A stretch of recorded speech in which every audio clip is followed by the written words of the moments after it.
Hello and welcome to Kinship Connects, the podcast from SDA Kinship, sharing our stories and our journeys. My name is Floyd Poenitz, and today it is my great privilege to speak with Bob Bouchard. Thanks for joining us. Hi. It's good to see you, Floyd. Good to see you. You are definitely not a stranger to the Kinship community. Been around for a few years, and so I'm very excited about having you on the podcast and getting a little bit of our history and talking about that. So first of all, tell us a little bit about where you're located these days and what you're up to. Okay. I'm living here in San Diego with my husband, Vince. I've been here since the mid 2000s. And before that, I was a New Yorker, born and raised and living there. And then we moved to Southern California, where it's a lot warmer. I was going to say, now that is a night and day difference. So at this point, after a few years, what are you preferring? Oh, definitely San Diego, and I'm retired here now too. So it's the end of January, and it's 70 degrees or a little in the low 70s. So what's not to like? Wow, definitely paradise. Do you miss the shows in New York or museums or anything? I get back, we get back often enough that I get to, still see some of them, catch up with, with old friends. I used to go fairly regularly because I had a job that took me there. But nowadays, like a few times a year, get back to New York. Cool. And then happy to get back to San Diego again. Yeah. It's home now. It's where I live. Yeah, excellent. Well, let's take a step back to the childhood, Bob's childhood. Where did you grow up, and what was that like? Okay, I grew up in New York City. Grew up in the Bronx. My father was a subway motorman. He drove the subway trains. Wow. And I went to public school until about 7th grade, when I moved over to the Seventh-day Adventist, first church school in Jackson Heights, and then Greater New York Academy, and then on to Andrews University. Wow. So where I graduated, and then law school and so on, so forth. But my background was did not grow up an Adventist. My grandmother was the first convert, and in her older age. And so when my mother took us, the kids, to go with my grandmother, so I became kind of a product of the educational system. So my mother became converted, and then really what happened was I would only go to church and Sabbath school on weekends, but otherwise was not. And then went to church school, as I said before, in the 7th grade, and that's when I got involved with Adventism, and and through high school, and both of those places, of course, were not boarding schools. Then I went to Andrews and got both a BA and an MA there. And almost ended up teaching in the Adventist school system until, of course, as I realized I was gay, I realized that was probably not the best idea. So I went off to law school instead. Wow. Smart decisions there. Smart decisions. Yeah. But the Adventism part must have been a positive experience for you as a kid, especially. And yeah. Oh, yeah, it was. I always look back on it and think I in many ways did not have some of the hassles that people who grow up in multi-generation households, because my parents were not Adventists for most of my childhood, I didn't have a lot of the restrictions and the pressures and so forth. And I only got into those things while I was in college, when it made much more sense. I understood, I had no troubles with things like vegetarianism and all the rest of that stuff. Struck me as a kind of a healthy thing to do, and particularly since I wasn't being forced to do it. Wow. So I think, and it makes a difference also in my kinship involvement, because I was never as angry as I think some of the people who really felt they had been abused by their churches and by people they knew because of their Adventism. So that was a part of my background. Yeah, abused and betrayed, a lot of people feel. As they go. Yeah. So when did you first realize that you might be different or gay, or did you have a word to put with your feelings back then? Yeah. I think like all of us older types, we all kind of can go way back and realize that something was going on in the early days, right? I can remember that my best friends, my male best friends, seemed to be more important to me than my female, friends. And then, by high school, I was beginning to realize, of course, it's now where, it's post-puberty and all the rest of it, that I was, that I found men or guys, boys attractive. But I really didn't, nothing much happened until I got to Andrews University, ironically. And, and met, some gay people there, and met what ended up being my first boyfriend. when I arrived at Andrews in my freshman year of college. So, wow, great. yeah, So a happy that was story. that was a positive thing there. Yeah. Yeah. So, but at that time it was still a taboo, right? I mean, to Oh, be yeah. openly gay. Well, just to give, to date myself, I went to college in 1969. So this is the September after Stonewall. For anybody listening in who wasn't born for the 20 or 30 years, it really goes back. But it was also a scenario where every state in the union, except Illinois, still had sodomy as a criminal offense. So there was, all the pressures that that the older folk felt, were on, and so it was a relationship that was very intense for a short amount of time. It ended, and then I spent most of the rest of my time at Andrews endeavoring to be, to just get my schoolwork done and be involved in school, activities and, the school newspaper and all that type of stuff. And next major event was my graduate. I stayed a fifth year to do a master's, and I met a second person who became second boyfriend in my graduate year. But kind of the interim, I was actually endeavoring to just stay even. I told myself I could not be deep in a relationship with anybody, and of course we all know that doesn't work so well. But then then I met someone. Wow, was it the water at Berrien Springs, or what was producing all these Yeah, gay I don't people? know. I think just getting out of the house, when you move away from home, and the little anecdote is a good friend of mine, a straight friend of mine, who was going there from my Greater New York Academy, because Greater New York Academy, most of my classmates went to Atlantic Union. We went to Andrews, and he had met these two gay guys. And when I was arriving, the first people, he came running out to meet me and to introduce me to two people who turned out to be, part of the little gay community, the little quiet gay community at Andrews University. So I just view it as being, it was either providence or fate, depending on how you look at it, that was meant to happen. So Wow. But the faculty never found out about it or gave any problems? Well, yeah, this actually makes for an interesting story. After my fifth year, I went off, I spent a year in Taiwan teaching English for the Adventist, at the Adventist Academy. Then I came back and taught at Andrews University. And again, I was doing, there was nothing that I was not involved. I was, but they asked me to teach at Andrews. And, by the time that was happening, the rumors were circulating. Mm-hmm. And so, and it was, during that year that people were beginning to wonder, what my story was. And that's also the year when I made the decision that instead of going on for a PhD program, which at the time was leading toward a career in Adventist education, we go to law school and do something a little less dependent on the community. So right. I think that also saved me a bunch of grief. Yeah. Wow. Well, you sound like you were one of the lucky ones, because a lot of Adventists grow up thinking they're the only gay person, in a vacuum, and you at least had a contact with several. Yeah. Others, so. For sure. And, and of course, living in New York, I mean, while I wasn't doing anything, I was certainly aware that there was, gayness out there somewhere, though I, lived in the North Bronx, which, believe it or not, I knew a lot of people in my neighborhood that I grew up in who had been living, in their houses for 30, 40 years, who had never been to Manhattan. And they were, 3 blocks from a subway line. So just goes to show. Yeah. Oh, yeah. So curiosity, did you ever go to the Stonewall Inn growing up? Oh, yeah. Well, no. Not growing up, but when you were a little bit older? Oh, a lot older. Yeah. No, and when I got to law school, of course, I went to NYU, which is in Greenwich Village. So my dorm was like 3 blocks from Stonewall and Christopher Street and all the rest of that stuff. So let's just say when I went to law school, I could be as much of a part of the gay community as I wanted to be. So Right. Very historical. That's great. Yeah. So how did you hear about Kinship?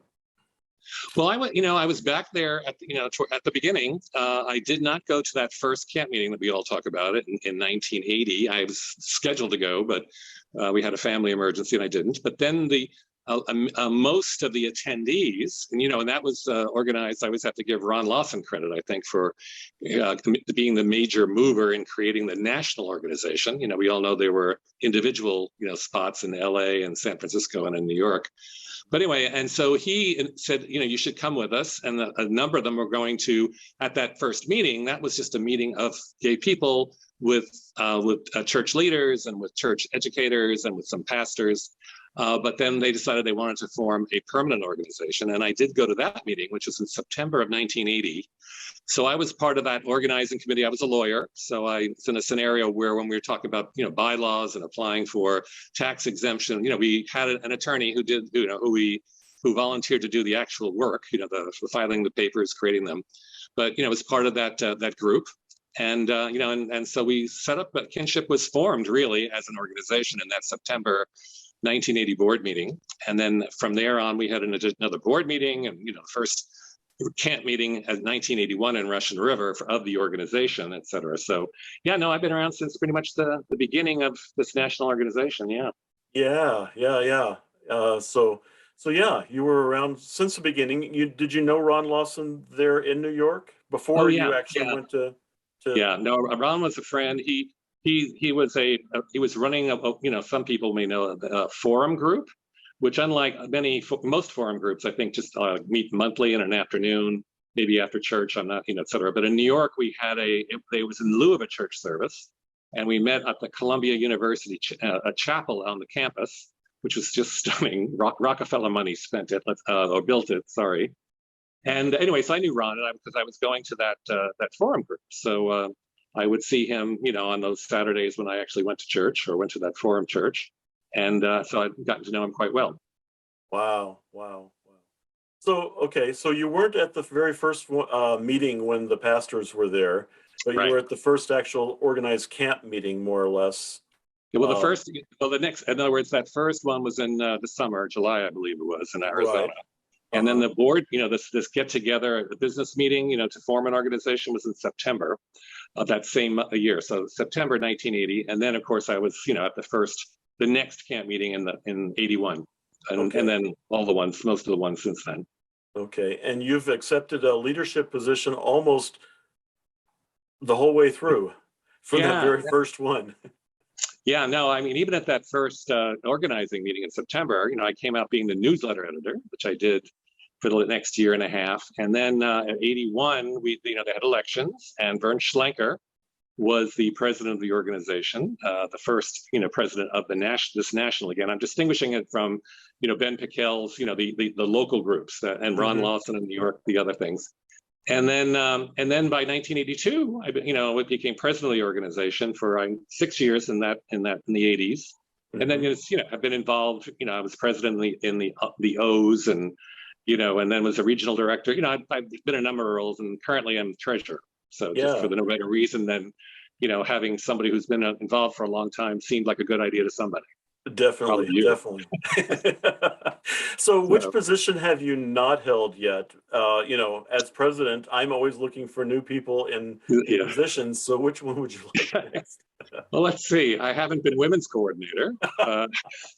I haven't been secretary. Now there's a number. I haven't been communications director, thank goodness, and so on. Yeah, no, lots of things. Cool. That's my way of saying you're very appreciated, and we thank you. Are grateful to you for all these years. So don't disappear on us anytime soon. So absolutely. Yeah. So that brings me to the name. A lot of people ask, Seventh-day Adventist Kinship. Why this name? Why did we include the Seventh-day Adventist in there? Lots of things like that. So can you expound a little bit on that? Yeah, well, you can imagine this in those first organizing meetings. Those were big questions that we spent a bunch of time on. Let's focus on the kinship part of it first. I mean, we were looking for a name, and we were fully aware that most of the major denominations, other church groups, had names like Integrity. That's the Episcopalians. Dignity. That's the Catholics. There's and others. The Baptists and the Methodists. They all had names, single names that were meant to be inclusive. And so, which left us, let's do something similar. We don't, there's no reason not to. It's a great idea. And then what we had was the LA group was using the name Kinship. The San Francisco group was using the name Kindred. In New York, Ron was primarily involved with, talking with people through the Advocate and so forth. So we didn't really have a group because we had, as I mentioned, a lot of the gay folk went to that forum group. So, we were meeting anyway under the rubric of church.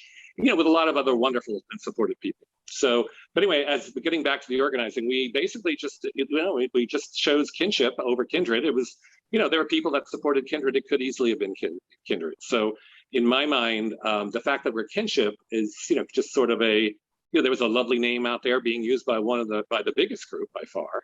And so let's just keep using it. And then the Seventh-day Adventist part was also something we were fully aware that using it, putting it in our name was, likely to have some, somebody might be, not happy about it, because a lot of the other ones did not. They had things like, just they called themselves Dignity, and in descriptor they'd say, of Catholic background and so on. And we thought about that, but the bottom line is that the people who were present felt like it's, we want to say up front who we are, and of course, the obvious other things came up, Adventist, which is a little more, vague and so forth. So, but we decided to put Seventh-day Adventist in our name in that very beginning. So that would have been, I'm not sure whether it was, right in the September or whether it was at a next meeting, maybe in the spring, but somewhere in that 80, 81, because it certainly was there before we had the next camp meeting in 1981. Wow. Okay. Yeah. Yeah. And how long did it take us to trademark the name? We probably didn't. We certainly didn't trademark it right away, but we, and actually I don't know the exact date, so that's a good question. But we did certainly, as you know, in the late 80s, we got sued by the church, and I'm sure somebody else has probably talked in more detail, maybe Marge or someone, about the lawsuit. And so we had trademarked it before then, but I'm not remembering offhand when we did it. The good news is we had someone who volunteered to help us with all of our legal documents. So, filing our bylaws and so on, and getting, status as a religious corporation. He helped us get that paperwork done, get that approved. He, filing with the IRS, getting the tax deductibility, all of which took, time. The tax deductibility, I think, came in 1982. And again, nothing delayed. It was all just takes, you have to be accepted by the state first and so on. So anyway, it was all done, and, with an eye of a lawyer who did that type of thing on a regular basis. And so it was really helpful. Cool. So yeah, and so did we trademark our name before the Adventist Church trademarked their name? Yeah. Well, that was, of course, the whole lawsuit, is that the church had never really, and there was no noise made about it. And I should also point out, to take a little digression here, is that in that first decade, there was a fair amount of interaction with the church. Neil Wilson was president. And there was he had someone, one of his senior vice presidents, Duncan Eva, who was in contact with Ron. We were talking.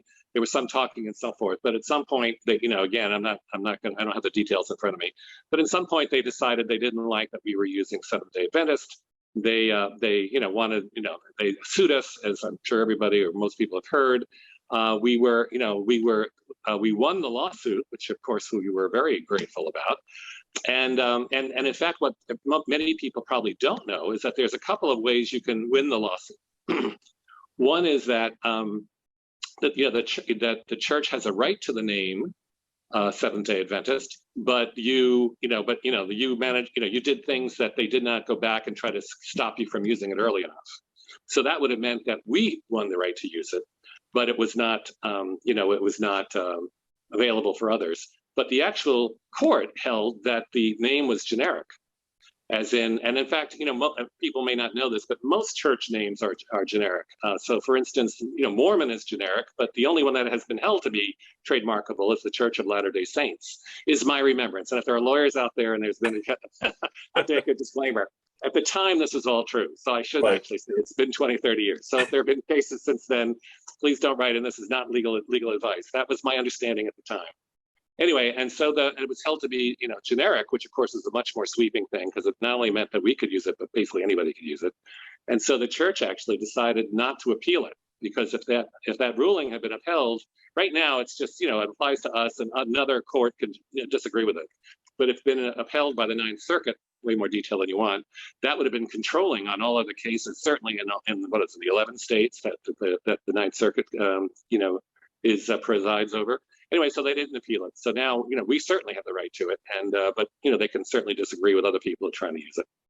Wow, wow, yeah. So in the early days before the lawsuit, we never really heard any complaints or got any cease and desist letters about. Not, no, it's, my remember again. These are details, and it's 40 years ago now. Yeah. So my remembrance is no, is that we would, we were in discussions. That they clearly the church had concerns about us, but there were, even at that first camp meeting, remember they sent some people, some of the seminary professors and all. So there was a certain amount of interaction, which I think we would all agree basically stopped at, when the lawsuit happened, and certainly after we won it.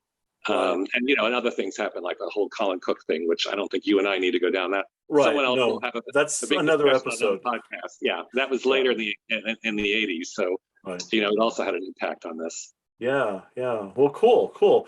So we're kind of proud of being able to use the Seventh-day Adventist name in our title. Right. So that's really good. Right. You had mentioned that there were several individual groups, the San Francisco or the North California and the LA, New York. Right. Were those the three main chapters at that time? I believe so. I don't remember. No, there were individuals, and there were some individuals that that knew each other in local areas. But as far as being organized, certainly LA and San Francisco both had meetings where people came to folks' houses. And I say New York was a little different because we all got together, but it was in a church service. Often we'd go out to lunch. Not just ourselves, but sometimes with ourselves, but also with other people who were church attendees. So, but in LA and San Francisco, there were definitely groups that had been meeting when all of this occurred in 1980, and so they continued to meet, and they were very they knew each other much more so than a lot of the members in the other parts of the country who were more isolated or didn't know anybody else when they first came. Right. Yeah. Shout out to Adventist Forums and Spectrum. They have been supportive of our community absolutely. for many, many decades now. So yes. Greatly appreciate that. There are a lot of really, there have been a lot of really wonderful people. This is something, again, as because of my background with the church, I don't feel like I ever got quite as angry with it. But there, as we know in our church, there are things we don't like about it, and particularly with many of the, some of the stands of the central church. But there are many wonderful local churches, many wonderful people that we all know that make us realize why it's been such a good influence for so many. And of course, if you haven't had those, met some of those in your local church, you may be wondering exactly what I'm talking about. But I think many of us have. Yeah, definitely. Kinship has had some struggles through the years, and there's, like any organization, there's conflicts of interest in leadership and direction.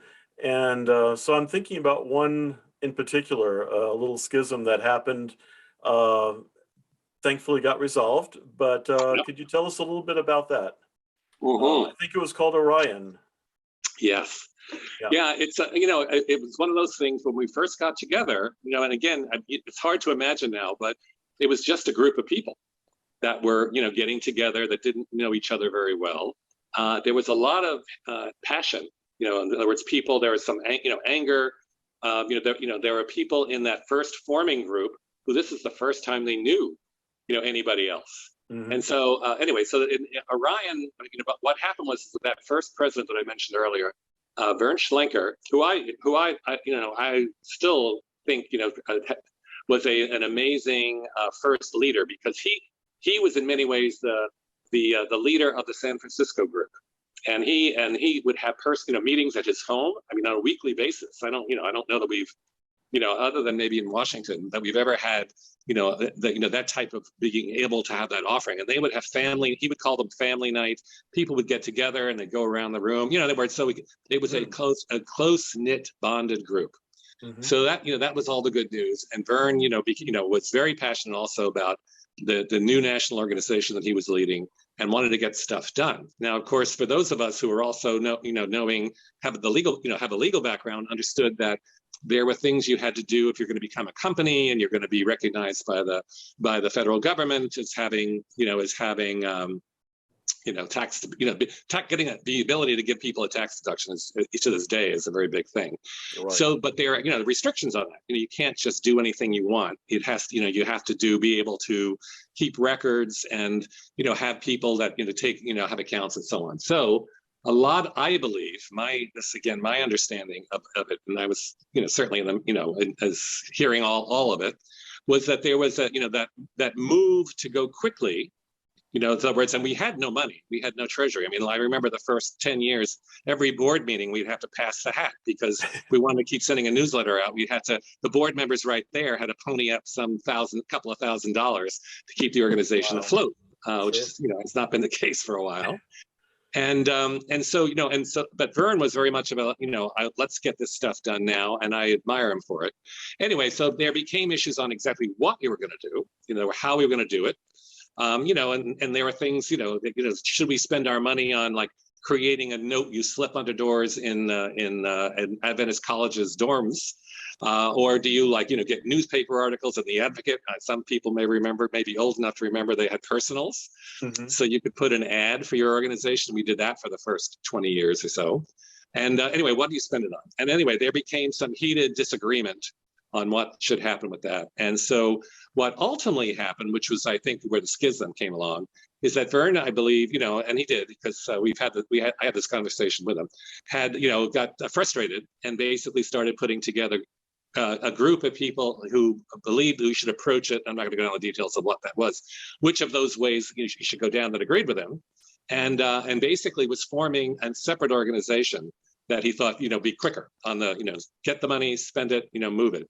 And then the trouble was that for those of us who are in the Kinship organization, we knew that, for instance, the federal government, the tax people require the person who gets the money, who brings the money in, can't be the person who spends it. That's why, again, in most, and I would believe in all states, there's a requirement if you're a company that you have, that they don't require anything else, and they have to have two, there we are, two officers. One is a president or chief executive, and the other is a treasurer or chief financial officer, and they can't be the same person.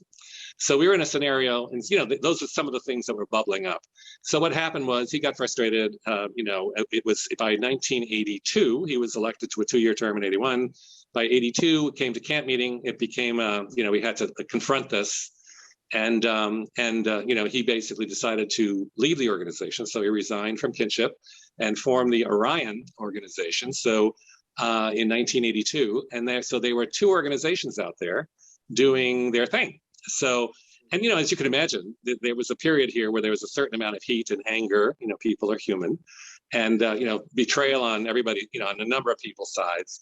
So I think we took the view, and because certainly Kinship was, should we try to do something to stop him from doing this? And a number of us, counseled that no. In other words, we're out here to help the gay community, and if we both have something useful to offer, that we'll both thrive. And if for some reason it's not going to work out with it, in other words, if one is not offering as much, they'll come back together. And to long story short, that's indeed what happened. I don't remember how many years exactly it happened, but it was probably 3 or 4 years where they, with the two organizations, maybe it was 2 or 3, both existed. It turned out after a period of time, it was clear that Kinship was continuing, having a national, getting more members, national presence. Orion was intensely loved by the people in San Francisco, as from what I just described earlier. In other words, it was everybody knew everyone. It was family. I think I don't think anyone would disagree with me. They viewed it as family, and Vern was a very concerned about. I mean, he spent a lot of his time. I mean, this is a person who even, at one point was not working and was spending 100% of his time on Kinship in a scenario where he wasn't independently wealthy. Anyway, so I'm trying to, but eventually he came to the conclusion, and again, that was not a good idea. He folded the organization. He, gave us back the membership that he had 2 or 3 years later. He actually took a leadership role back in, Kinship. We got back on the same wavelength. That he had moved to, obviously there was some concern that if he was in San Francisco, that same little, group, but, he had moved for his personal well-being to San Diego, where of course he was, there were a lot of people who were still Kinship members and so on. Anyway, he became the regional director in Southern California, living in San Diego. In the last year or two, unfortunately, Vern and his partner both, contracted HIV and died of AIDS. in a year or so after that. So, but anyway, but the organization came back together, and I like to feel, it healed those wounds. Again, I'm sure there's maybe somebody, one of the old timers out there who's listening to this may disagree with all of that, but we've gone on, and and one thing though that I do want to end this note on, what it reflected, which of course is those early days, is the strong passions. All the people came in, they were angry, they were sad, they were delighted, they were, happy to find, some of the people that came to Kinship and became board members a year before didn't even know that there were other, some didn't know there were other gay people in the world. I know it's hard to imagine that today. Others certainly didn't know there were other Adventist gay people in the world, and so forth. And then even if they did, this is the first time they met people that they actually got to know, where it wasn't a bar, it wasn't all, it wasn't specifically focused on sexuality and orientation and so on, but you were meeting as people. Mm-hmm. So working all that out in that first 10 years was something that I think is unlike what too much. In later decades, of course, now people, once Will and Grace came on the TV, everybody could figure out who they were without having to come into the organization. Figuring out how they dealt with their church, of course, has continued to be an issue, or we probably wouldn't even be here. Right. Wow. So it sounds like it was a story that ended well. With I believe so. We continue to not, obviously my situation was, I stayed in touch, and I feel like, on decent terms with Vern. We could talk even during that period, and I became his successor that summer after Vern resigned in 1982. They elected me in 82, and I stayed on until 88 in that round, being president. And by then, that part was over, and of course, the lawsuit was in process. So it was a kind of an eventful decade.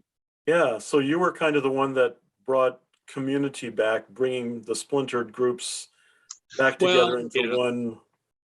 Yeah, well, I certainly had a role. I was leery of saying, there's a lot of, people who are putting their efforts into, keeping the peace. And another person I want to point out is that Errol Chamnis was our first treasurer, who also has, passed away in the 90s from AIDS. And he was someone who, was a quiet, he kept the books, and, he was totally trustworthy.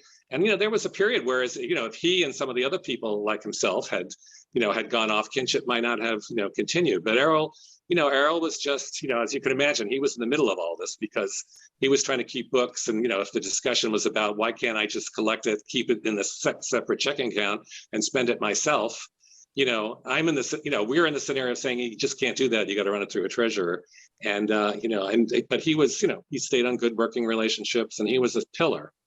Oh, and there's a couple of other people, and again, so because I remember in those first days, because there were a couple of people who ponied up, as I said, you pass the hat, and some of us would put in $100, but there are a couple of people who would put in 1,000. And let me tell you, in the 1980s, and these are not independently wealthy, and someone else was Jim Stewart, another name that was very prominent in the first decade.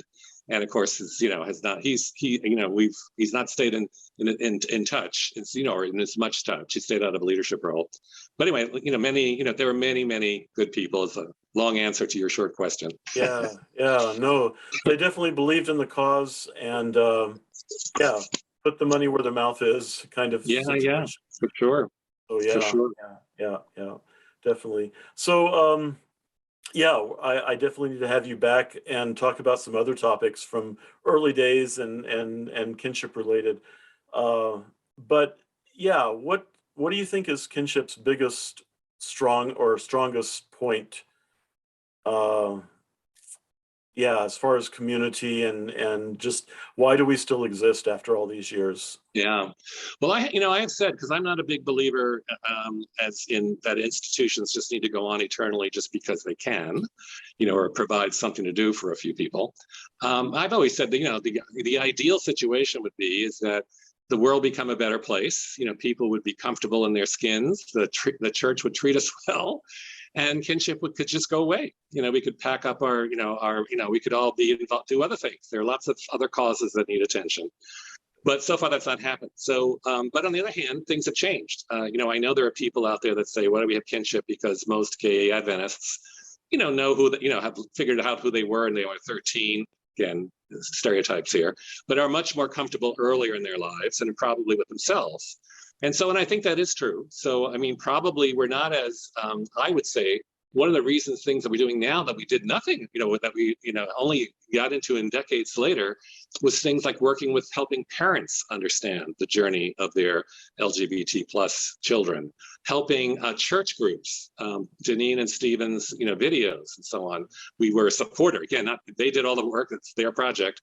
But, in the early days when they're looking for funding, we knew how important that was. And similarly, and now even overseas, Floyd, you're the one in touch with lots of other countries that are not nearly, and I don't want to pick out any, but others are earlier in the game as far as being comfortable with themselves and, their families and their churches and so on. And these are all roles that I think kinship has to function. So, and then we still certainly have people that are, getting comfortable with themselves, as far as in relationship to their religion. And, we have, we've been helping people with that for now 40 years. And I think there's still a need for it. Great. And so in closing, in your current role, people, treasurer. Yes. How can people, if they believe in our mission, how can they help support us or donate to Kinship? Yeah, if you're interested, the organization obviously always is needs support for the projects it's working on, and I mentioned some without any detail.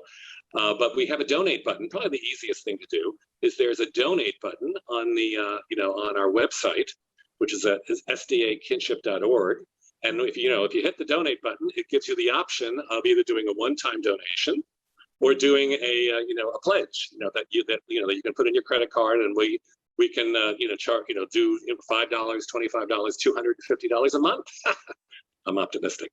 Yes. If you so choose. And so we'd be, and if you have any questions, there's also, if you'd rather not use your credit card or something, we have a post office address, which again, you'll see on the website. You can send a check to that, and that's another way of doing it. So those are, I think, the two easiest ways to get involved. And if you want to know more about specific projects that you think that you might want to support, because we do, obviously we're always happiest when people just, make a general donation that we can apply when we want. But if there's a particular project you want to support, you can put that on in the online donation or on your check, and we'll apply it specifically to that project. Awesome. Great. Well, Bob, thank you so much for spending some time with us and sharing. I think this is a great point of history, and tells a little bit more about the organization, why we exist, and just our beginnings. So anyway, thank you so much for being with us. And thanks everyone listening for sharing with us today. This time, we hope that today's podcast was interesting and has given our listeners something to think about. Seventh-day Adventist Kinship is the only LGBTQIA+ affirming community for current and former Adventists. We welcome not only the Rainbow Alphabet members, but also parents and family members who want to learn more about how to support their loved ones and supportive allies who stand with us to make a difference in our church and our world. You can check us out on the web at sdakinship.org or follow us on social media at sdakinship. And if you have any questions or comments, you can always email us info@sdakinship.org. We look forward to having you with us on the next podcast release and wish you a happy and good day. Take care.